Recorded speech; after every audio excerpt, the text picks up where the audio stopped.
बिस्मिल्लाहिर्रहमानिर्रहीम। अस्सलामुअलैकुम।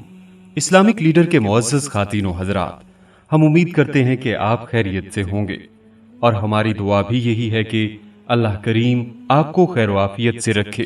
प्यारे दोस्तों, बच्चों की पैदाइश के जरिए अल्लाह तबारक व तआला ने इंसान की बका का सामान फराहम किया है ताकि नस्ल इंसानी ता क़यामत कायम रहे। पुराने इंसान इस दुनिया फ़ानी से कूच कर जाते हैं और नए इंसान इनकी जगह जिम्मेदारियों को संभालते जाते हैं, यानी आज के बच्चे कल के मेमार हैं। लिहाजा आज की इस वीडियो में औलाद की तरबियत का वजीफा यानी औलाद को फरमाबरदार बनाने का वजीफा बताएंगे और आपको औलाद की तरबियत से मुतल्लिक वालिदैन की 4 अहम इब्तदाई जिम्मेदारियां भी बताएंगे जो आपके लिए जानना जरूरी हैं। आपसे बस दरख्वास्त है, हमारी आज की इस वीडियो को आखिर तक जरूर देखिएगा ताकि आपकी बेहतर तौर पे रहनुमाई हो सके। अजीज खातीनो हजरात, बच्चे दीन फितरत पर पैदा होते हैं, यानी हर बच्चा पैदाइशी तौर पर मुसलमान होता है और हक को कबूल करने की सलाहियत बड़ों के मुकाबले में ज्यादा रखता है। बच्चे नर्म मट्टी की तरह होते हैं। वालिदैन की अव्वलीन जिम्मेदारी है कि वो इन्हें बचपन ही से इस्लामी सांचे में ढालने की कोशिश करें, क्योंकि जैसी तरबियत वो इन्हें बचपन में देंगे इसका फल बुढ़ापे में खाएंगे। लिहाजा वालिदैन की 4 अहम इब्तदाई जिम्मेदारियां, जिनमें पहली जिम्मेदारी बच्चे की पैदाइश के बाद दाएं कान में आजान और बाएं कान में अकामत तकबीर कही जाए।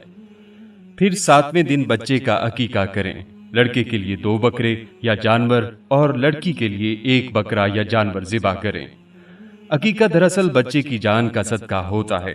अगर किसी मजबूरी की वजह से 7वें दिन ना कर सकें तो बाद में जल्द अज जल्द कर दें।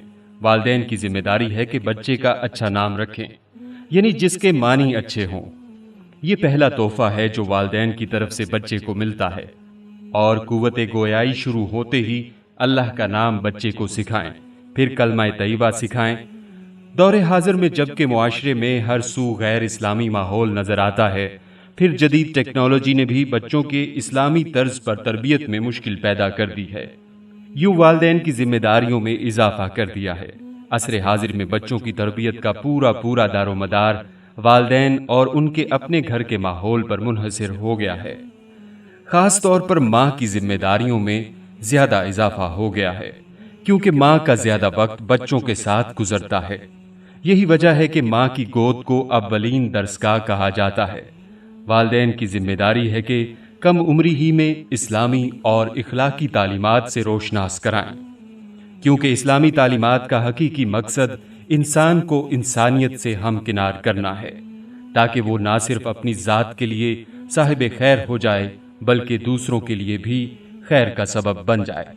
खुदाए वाहिद पर यकीन कामिल इसकी शख्सियत को पुरएतमाद बनाएगा। इस्लामी तालीमात का मरकजी महवर इखलाके हुस्ना है। तमाम तरबियत बेमानी है जब तक बच्चे के अंदर इखलाकी सिफात ना मौजूद हों। हदीस मुबारका का मफहूम है कि ईमान मुकम्मल नहीं होता जब तक इखलाक अच्छा ना हो।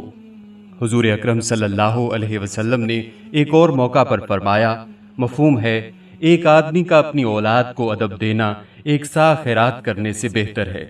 कम उम्री ही से बच्चों को सच बोलने और झूठ से परहेज करने की आदत डालें, क्योंकि बचपन की आदत बाद में पुख्ता हो जाती है। वालिदैन की तरबियत का ये भी एक अहम पहलू है कि कम सिनी से अफू व दरगुजर की आदत डालें, यानी दूसरों की गलतियों और ज्यादतियों को महसूस करने के बावजूद फराग दिली का मुजाहरा करते हुए नज़रअंदाज कर देना और मुआफ़ कर देना सिखाएं। अल्लाह ताला की नेमतों का शुक्र अदा करना और अल्लाह की अदा करदा नेमतों का एहसास दिलाएं।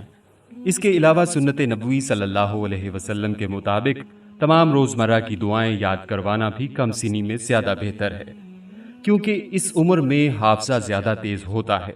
लिहाजा अपनी औलाद पर रोज़ाना सूरतुल फुरकान की आयत नंबर 75 पढ़कर दम कर दें और अपने बच्चों को सूरतुल फुरकान की आयत नंबर 75 ज़ुबानी याद भी करवाएं, क्योंकि कुरान पाक में बार बार अहले ईमान को ताकीद की गई है कि अपने आप को और अपने अहले खाना को दोज़ख की आग से बचाओ।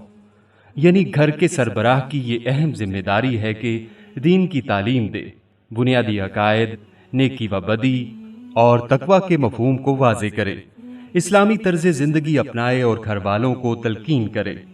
लेकिन लम्हा फिक्रिया है कि अक्सर वालिदैन बच्चों को दीनी तालीम नहीं देते, बच्चों को नमाज और रोज़े का पाबंद भी नहीं बनाते कि अभी तो छोटा है, फिर ये कि आजकल के मसरूफ़ दौर में मुश्किल है, पीछे रह जाएगा, मजबूरी है, वगैरह वगैरह।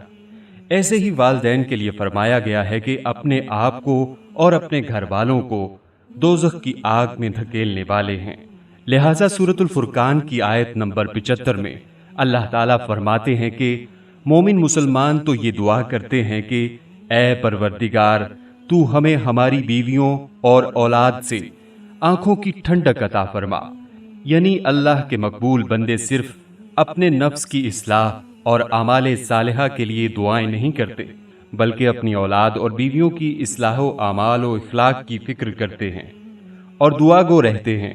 यही वजह है कि अंबिया इकराम ने जब औलाद की दुआ मांगी तो सालेह और नेक औलाद की, जैसे कि हज़रत इब्राहीम अलैहिस्सलाम ने परवरदिगार से दुआ मांगी, ऐ हमारे रब, हमें नेक और सालेह औलाद अता फरमा। नाज़रीन इकराम, आज की इस कुरानी दुआ को याद करवाने के साथ बच्चों को बहुत ही प्यारो शफकत भरा खुशगवार माहौल फराहम करें। याद रखिए, जो तरबियत प्यार और मोहब्बत से हो सकती है वो सख्ती और डांट से नहीं हो सकती। लेकिन वालिदैन का रोब और सख्ती भी तरबियत का लाजमी हिस्सा है। फिर भी बेजा सख्ती और तशद्दुद से परहेज करें। बेजा पाबंदियां भी बच्चों में बगावत का उनसर पैदा करती हैं। हर बच्चा फितरी तौर पर मुख्तलिफ खुसूसियात का हामिल होता है। इसके अलावा ज़हनी इस्तिदात भी मुख्तलिफ होती हैं। दूसरे बच्चों के साथ मुआजना ना करें, वरना बच्चे एहसास कमतरी का शिकार हो जाएंगे। बच्चों की मुस्बत सरगर्मियों की हौसला अफजाई करें। दुआ है अल्लाह तबारक व तआला हमें और हमारी औलाद को बेहतरीन मुसलमान बना दे और इनको हमारे लिए सदकाए जारिया बना दे, आमीन। दोस्तों, हम उम्मीद करते हैं आपको हमारी आज की ये वीडियो ज़रूर पसंद आई होगी। अभी ही इस वीडियो को दूसरों तक शेयर कीजिएगा और अगर आप हमारे चैनल इस्लामिक लीडर को सब्सक्राइब कर चुके हैं तो अपनी राय से हमें कमेंट्स के जरिए ज़रूर आगाह कीजिएगा। कमेंट्स में आप हम तक अपने सवालात भी पहुंचा सकते हैं। हमारे चैनल को इसी तरह देखते रहिए। हम फिर हाजिर होंगे एक नए टॉपिक के साथ। अपना बहुत सा ख्याल रखिएगा। अस्सलामु अलैकुम व रहमतुल्लाहि व बरकातुहू।